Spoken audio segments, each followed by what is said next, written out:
An alleged Israeli strike killed 4 Iranian officers in Syria overnight.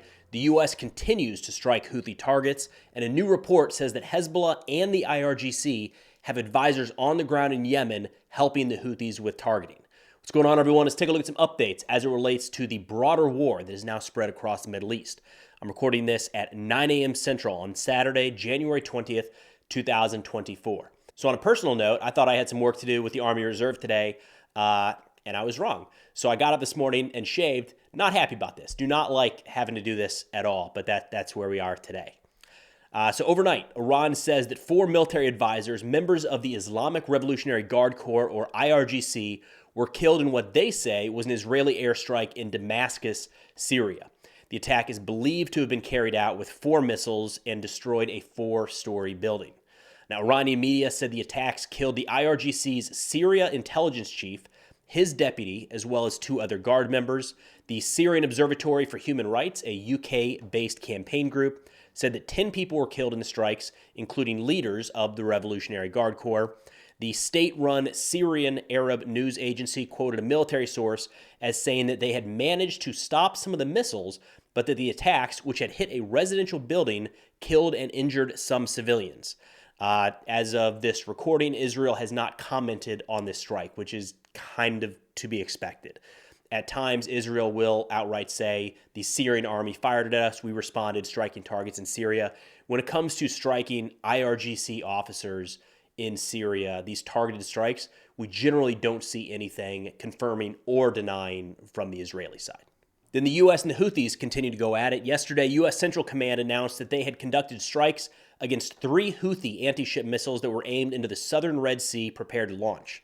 According to U.S. Central Command, they say their forces identified the missiles in Houthi-controlled areas of Yemen, determined that they presented an imminent threat to merchant vessels and U.S. Navy ships in the region, and subsequently struck and destroyed the missiles in self-defense.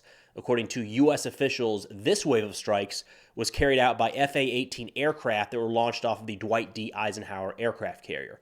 A bit of a change. Some of the more recent strikes had been carried out by Tomahawk cruise missiles. And then National Security Council spokesperson John Kirby was asked about all of this.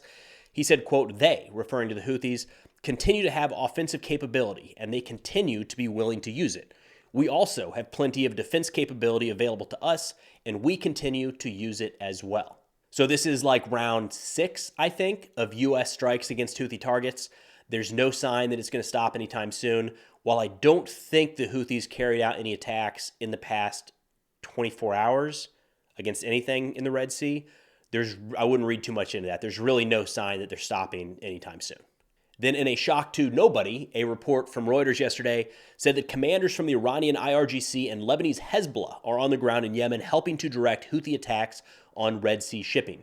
These 3 entities and more make up the so-called, in their words, axis of resistance. So it's no shock that they are on the ground helping each other in any way possible. According to the Reuters sources, IRGC commanders and advisors are also providing know-how, data, and intelligence support to determine which of the dozens of vessels traveling through the Red Sea each day are destined for Israel and constitute Houthi targets.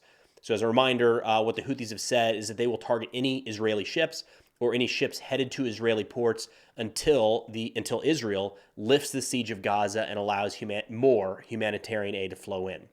According to an Iranian insider that was quoted in this piece, they say, quote, the Revolutionary Guards have been helping the Houthis with military training on advanced weapons.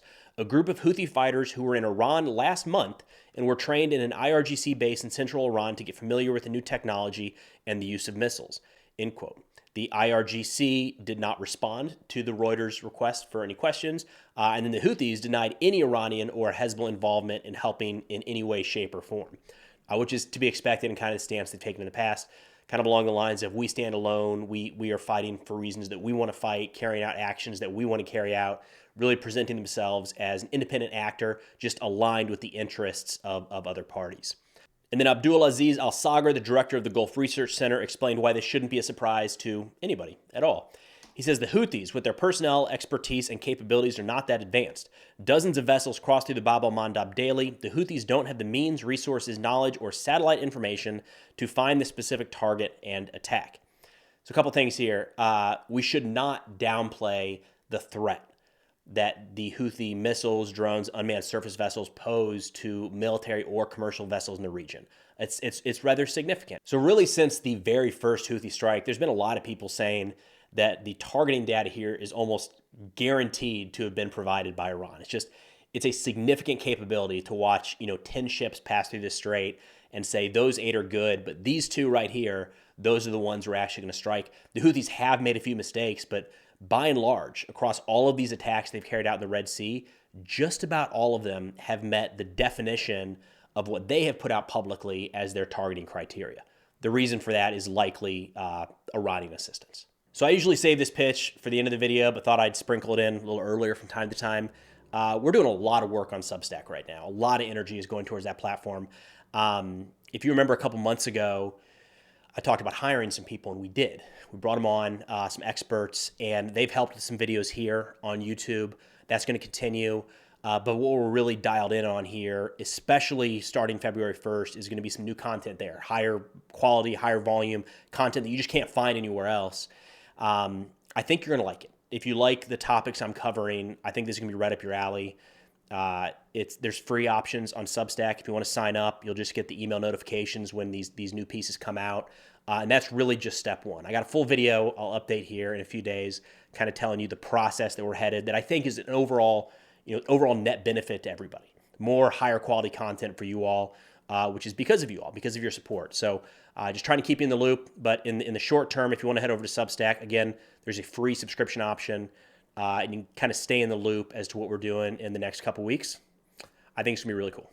All right, so some good news, which is great, because usually these videos are just full of like bad news and horrible things are coming and have already happened. Not here. Pakistan and Iran have restored diplomatic ties after both countries exchanged drone and missile strikes on militant bases in each other's territory earlier this week. So Iran said that Thursday's strikes killed 9 people in a border village on its territory, including 4 children. And then Pakistan said an Iranian attack on Tuesday killed 2 children in Pakistani territory.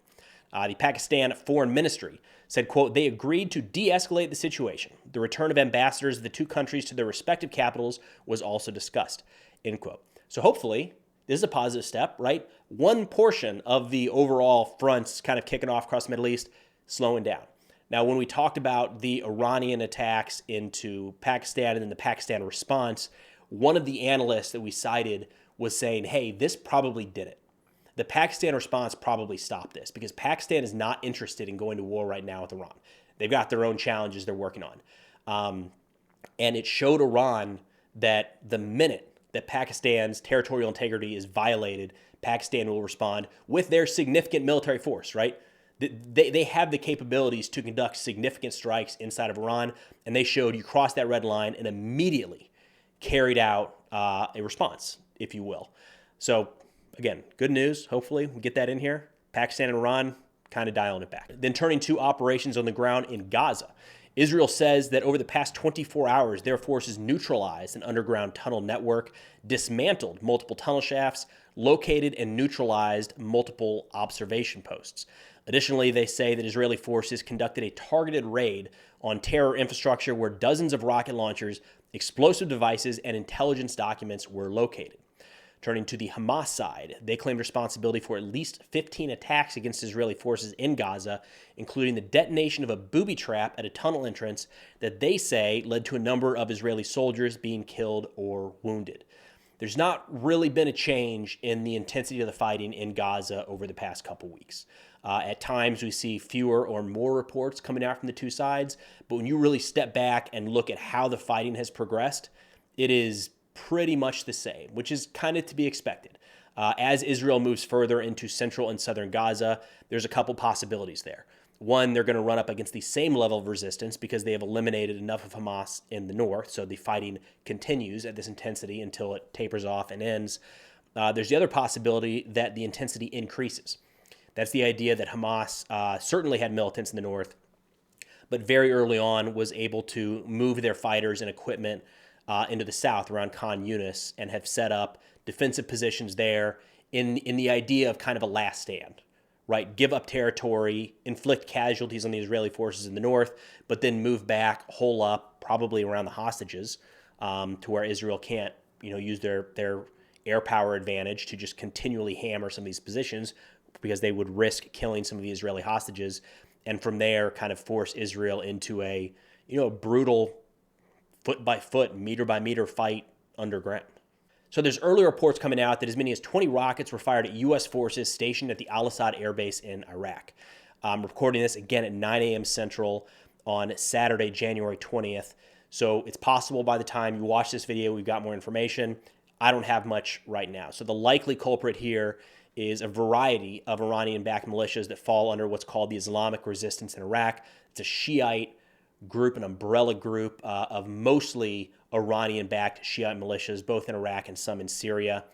As of this reporting, I'm not seeing any group claim responsibility for that attack, and I haven't seen any assessment in terms of damage or possible casualties. The Islamic Resistance in Iraq is always, they will claim responsibility for their attacks. They always do. But it's not always that fast. It's not like the minute that a rocket launches, the Islamic Resistance in Iraq publishes on all their networks, we carried out this attack. So it's still within that window where it's within the norm of them not to claim it for another couple hours. We'll see. I'll try to update that as I get more information. But that's all I've got for now. Again, if interested in national security subjects, or just you want to see what we're working on Substack, the link to that is in the description below. I hope to check it out. But thanks for watching. I'll see y'all next time.